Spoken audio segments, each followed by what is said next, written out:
Les enjeux au niveau du service de développement opérationnel, c'est l'accompagnement des chantiers de façon à assurer un résultat ou pérenniser le résultat qu'on a estimé en appel d'offres. On a essayé de déployer un certain nombre de méthodologies, d'outils pour que les gens prennent conscience qu'il y avait un certain nombre de choses qu'ils faisaient qui allaient à l'encontre de la production et qui allaient à l'encontre de la prévention aussi, puisqu'on s'est rendu compte que sur une équipe de 7 personnes, c'était sur une équipe de branche, les gens faisaient à peu près 6 à 7 km dans leur journée.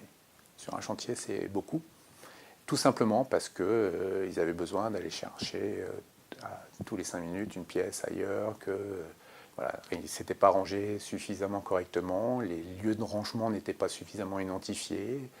Et le Lean va apporter une certaine souplesse dans la réalisation des ouvrages et en même temps une certaine ergonomie.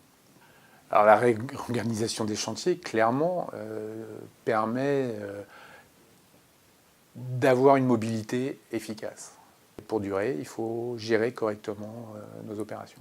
Les outils de la direction du développement opérationnel, alors qui sont des outils qui sont mis au service de tous les acteurs du chantier, sont d'abord l'assistance à la préparation des chantiers, puisqu'on a un ancien chef de chantier qui avait cette volonté de transmission de son savoir, qui était très très fort en préparation de chantier. Donc il accompagne les chefs de chantier et les conducteurs de travaux dans l'analyse au tout début du chantier, dans la préparation du chantier. Il va les accompagner dans leurs analyses, leur donner plutôt des méthodologies d'analyse, de façon à ce que l'anticipation soit optimum avant de démarrer les travaux, et que cette anticipation-là sert à une autre partie de mon service DDO, qui est l'établissement des budgets.